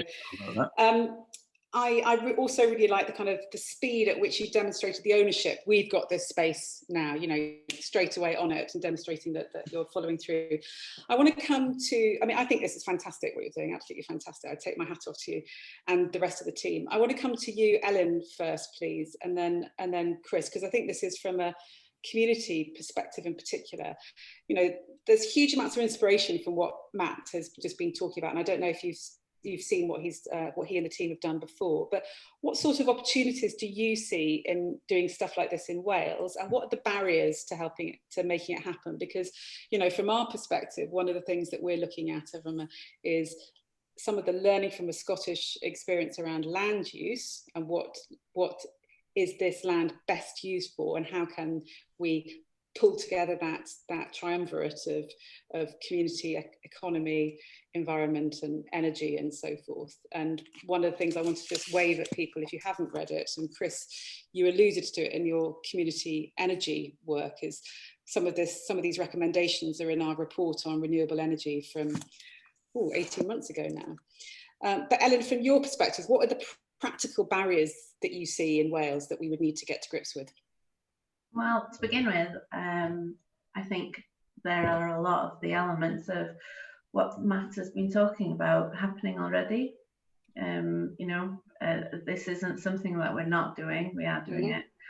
I'm glad you said that, because I think often we're saying, you know, Scotland's ahead of the game and we're not doing it in Wales. That wasn't the intention of my question. I think often what we need to do is share more positive examples about what's already happening. Yeah. But for us, definitely the relationship building with the local council is something that we've worked very hard with. We've had excellent experiences, and we've had more difficult times, you know, so that's definitely something, but it does take a lot of our capacity away, so that's definitely something that we work hard at developing. But capacity is a really important thing as well, and recognizing, you know, a lot of the stuff that Matt was saying there, I was relating to, but I was thinking, you know, it shouldn't be the community's responsibility to having to take these extra 10 million steps to allow for things to happen. That should be local government enabling communities. It should be national government enabling communities. And what we need is that bridging between communities and government, and the responsibility for that bridging being recognised as something that lies with government and not with us. Because we're banging at doors all the time. We're saying, look, we know what we need, we know how to do it, we know that how the community will react to it, enable us to do that, and we'll make massive changes, you know. And even down to the fact of, if you invest with the communities directly, the value for the pound that you're investing is so much greater. It's not getting pulled away all the way down. So yeah, barriers, capacity, money, all the usual stuff. What we have is community, we have resilience, we have people who are invested in the communities. Yeah, okay, thank you. Chris, can I come to you next with that, please? In terms of practical first steps that you see as working, or stuff that you take away from what Matt's been talking about, you think, oh, that would work here, or we're already doing it here. I take my hat on what Matt's been doing. I'm thinking about my own town, and I want to get in touch and see what we can do. I think it's I think it's difficult. We don't have it's gone on in the chat. We don't have the legislation that's in Scotland. We don't have the assumption that it can be done. And I think in some ways that is quite important. It's not necessarily just the legislation, but the legislative signal that this is okay, this is all right, that if you take this lead, the local authority and the government will help, will support you. And we don't have that, and it's different and it's new, and there's a resistance to new and a resistance to change, and we have to modify that. What we do have is the Wellbeing Act and its ways of working and its principles, but it's not being taken quite as seriously, in my experience, as it ought to be. You know, it's there as aspirational. It's not there as something which drives behaviour change in authorities. That's interesting, because I think, you know, yesterday when we heard from Delith about what's going on in Llanelli, she focused heavily on quite a lot of the sort of behaviour and attitudinal change and how long that takes to even get to a stage where you can do practical stuff beyond that. And yeah. I think we underestimate that chunk of work that needs to happen, and we don't pay enough attention to that as the sort of enabling base from which then other things can happen. And Matt, it's interesting to hear from you about you know, that more antagonistic head bashing that's needed to happen in Wales, will make the sticks bigger to have a bit more oomph. But Chris, you know, from the point of view of the legislation, then where are these conversations happening about what could we be thinking about in the next legislative period, and how to build that groundswell that this is absolutely doing? Something that I think we need to do, and I want to pick up with you as come out of this, I need to talk to you offline about this. We really need to try to get some practical recommendations into the manifestos for right to buys and community ownership assumptions. That is going to have to be there, and without it there, I don't think it's going to. This isn't going to happen in Wales. We've got to push that. I think the door is ajar. I think in some ways it's open for that, but I think that's something that we need to crystallise, because it requires a different way of working. It's a different attitude, and a lot of public authorities are very for understandable reasons, they're very risk averse. And if you try to propose something completely different, which is what Matt is doing, what we're doing, and in the valleys, then it meets a lot of resistance. Well, to be fair to local authorities, Chris, you know, the priority for the last 6 months has been survival, hasn't it, and delivery of essential services. No, I understand. Yeah, I know you do. I just think it's important to say that, and I think the other. No, and I'm not criticising local authorities. We found the local authority in RCT very supportive and very helpful for what we're doing. Is there something different though about our collective experience the last 8 months? Whether you know, for some it will be positive and for some it will be hugely negative, obviously, and desperately sad, and the trauma of that. But is there something that, you know, we are more aware that change happens whether we like it or not, and therefore let's play a role in making that a positive change that has a positive impact on our towns and communities? And Peter, can I come to you with you know, what are you taking away from Matt's presentation, please, and thinking through, oh, there's an opportunity here, we do have a window, what can we do with it? Well, I think the first thing about I'd like to say is that you asked the question of, well, what's happening in Wales. Well, you know, Development Trust Association, was, you know, 1989, that's the Area Development Trust, bought a bank, a pub, 3 shops, worked in concert with a housing association, put the living above shops and so forth. And then the income stream was used to do community development. So, you know, that's 30 years ago. And housing associations, you know, Pobl, Coastal, people like that, are developing property and using the ends to push community regeneration. So I kind of think those things are happening. Can I just come in? Is the issue that that's only known about, though, either within that particular place or within that particular sector? Because those conversations don't happen otherwise more broadly or beyond. So some of the things that we find is that may be very well known about. I know about what Coastal's doing in Swansea, for instance, and I imagine lots of people in those sorts of roles and jobs, and, you know, engaged community people, organisers, activists, you know, parents in the schoolyard, that they know about that because they see it and they live it. But you don't know about that if you're in Newport. You might know about what Pobble's doing in Newport, but you won't know about, you know, so maybe those conversations happen within housing associations and those kinds of conversations, but not necessarily more broadly. They don't translate up and across and down. Yeah, I think that's absolutely right. And one route to kind of power that conversation and dialogue, I think, is through the grant structure. And I think one of the missing components there, given my very kind of partial focus on town centres, is I'd like to see the benefit of grant investment in town centres being somewhat ring-fenced. So when local authorities in particular are purchasing properties within town centres, is there a way that the revenue stream, is there a way that the management of those properties, for example, could follow more closely Matt's examples there? Because I think sometimes, you know, it's not best value that the town centre needs. Sometimes you need to put a use in there that perhaps on its own doesn't create the best revenue for the owner, but for the overall value of the town, it can kind of work in a kind of longer term view. Yeah, it's a contribution to that. I'm conscious of time. Matt, is there anything, listening for those conversations, what would be your top tip in terms of getting started? You know, you talked a lot about artists and the creativity of input into that initial engagement. I don't want to put words into your mouth. What would be your top tip? Well, yeah, I think that there was a long process there of getting started, and it was, you know, we started from a position where people said there's no point trying to do anything. You know, somebody else has got the power. If we try, it's a waste of time. Yeah, so it was that confidence building that was the key to getting started. Okay. I think. Thank you. And I guess, Russell, there's an implicit challenge in there, isn't there, for your kind of cleansing team going alongside the local authority thing? How can you turn that into something which is community owned and not only run by the bid? I mean, are you seeing things from what Matt's talked about today? You think, oh, we could do that, or we're already doing that, or we're doing it better than they are.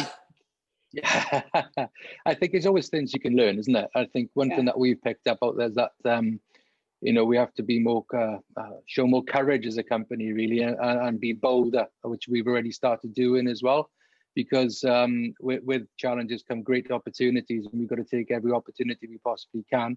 And what Matt's doing, I think, is brilliant. You know, we've done things a lot smaller down here in our bid area, but as you said, we called it an entrepreneurship pack, and also a scheme called the Creative Bubble Project, working with University Junior St David's.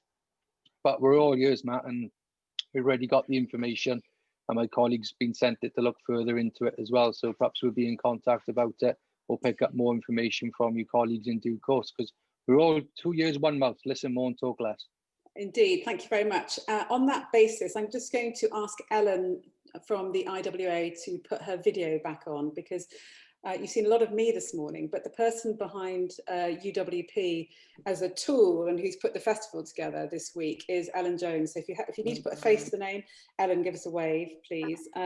Elin, I'm going to ask you, in my executive role as chair of today's conversations, to put all the stuff from the chat into the follow-up email that goes out to people who've attended today, because I suspect that people won't necessarily want to watch the whole 2 hours back again, who've already been through it once, but they would be really, those contacts would be really, really good, if not now, then at some point in the future.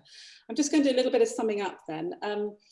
Obviously, you know, today's been a session of 2 quite distinct halves. The first half, the things that we took away, the importance of our high street can't be underestimated, the lifeblood of our communities. And we've all experienced that in a very, very different way over the last 8 months, but that's been magnified, obviously, as everything else has been by COVID too. And what we heard from the panelists was about the importance of cooperatives and cooperation in improving town and city centres, and the buy-in from the community, and how crucially important it is to trust communities to know what they want and how they want it. Matt this afternoon from Midsteeple Quarter took us through a really extraordinary journey that Dumfries has been on. And what was interesting, I thought, was to hear about how literally geographically focused it was on that block. That was something I hadn't realised so much before. So somewhere that had been depopulated and turned into a ghost town after 6 o'clock when everybody went home. So this fantastically vibrant grassroots-led, that's quite difficult to say, grassroots-led initiative which allowed people and enabled people to create the town they wanted to see and live in. How many people, you know, signing up to be actively engaged, the great use of little catchphrases, the Doon Toon Army, and all sorts of creative ways to engage people, which kind of picks up on some of the questions coming through earlier on around how you do that specifically. Now, where you're at in terms of the flat development, drawing it into a place that people, community where people live and work to, and what that means for the centre of Dumfries. We've got a couple of minutes to go. I wanted to share an opportunity with you also that the Co-Production Network in Wales is supporting, which is working with Welsh Government and regional partners of Mid Wales and South West Wales. They're inviting people to join them in establishing a shared vision for that particular part of Wales and for future economies, and the development of the regional economic frameworks, which will help this vision to be realised. We're pleased as the IWA that the Welsh Government have picked up on one of our recommendations from Re-energising Wales again, and are dividing Wales into 4 regions, not 3, from the point of view of thinking about the different shape of each of those parts of the country and their futures. What the CoPro network is doing is focusing also not just about what they're going to do together, but how they're going to do it together. And I think we've heard a lot about that this morning. And Elin has posted a link in the chat for joining in with that too. Those of you who live in South East Wales will know also that there is a challenge fund opened up from the Cardiff Capital region too, to look at some of the challenges facing this particular region. I'm talking from Cardiff today. So in fact, I'm talking from Cardiff every day at the moment, but that's beside the point. So I think there are opportunities to engage with that, and some of those opportunities are already there. So I would encourage you to get your voices heard. All of our events in these brave new times are both videoed, recorded and podcast. So if you prefer to listen to things while you're out walking the dog or picking up the kids from school or whatever, do pick up an IWA podcast too. Thank you to everybody who's joined us today, to our panellists, Russell Greenslade, Peter Williams, Elin Hywel, Chris Blake and Matt Baker. Thank you very much indeed for joining us. We've got one more session in this event series happening tomorrow. We had originally planned to hold this whole event in Wrexham as part of our Get Out Round the Country, but sadly Wrexham doesn't have the pleasure of our company today, but we have reached right across the country and much further afield too. Tomorrow we're going to be looking at telling the story of your place, and that's something that we heard loud and clear from today, from Elin and from Matt in particular. And the fight back about the clone town is one of my takeout phrases from today. I'm not sure we can come up with, or could we come up with a sort of Star Wars-esque strapline of that. There's an opportunity. And so I just want to say thank you very much indeed to everybody who's come this morning. Tomorrow's session is going to be a meeting rather than a webinar. So there'll be breakout opportunities and opportunities for more engagement. We know that webinar can be a bit sort of like that. Like many other organisations, we're exploring tech and software to have much more interactive sessions and conferences in the future. And we're happy to talk through those sorts of things too with people and share our experience. We're going to hear case studies from Cardigan and Treorchy on how they've transformed their respective high streets. We've got 3 workshops, one looking at town audits, place plans and community visioning. So the models and the toolkits on offer. We've got a planning and a data clinic for the data geeks among you, and we're all data geeks now. Bring your questions and challenges for the UWP, the Understanding Welsh Places expert group. And also community wealth building. We've got CLES, the Centre for Local Economic Strategies, discussing what it is, why it's important and what impact it can have. There's still time to register until 5 o'clock this afternoon. Thanks very much indeed to everybody for coming today. Big, special, humongous Welsh thank you to our funders, Carnegie UK Trust, for making these events possible. If you've got any other questions from today, please do get in touch with Elin, our Understanding Welsh Places project lead. Her email is in the chat. Thank you once again to all our panellists. If you're not already a member of the IWA, please join us because every little helps in terms of funding what we do and how we do it. There are very few places and organisations in Wales that both bridge sectors and are politically independent too. So we don't represent a sector, trade or interest. We're interested in the bright ideas that are going to transform Wales in future. Thank you again for taking part, and we really look forward to seeing you at a future IWA event. Diolch yn fawr.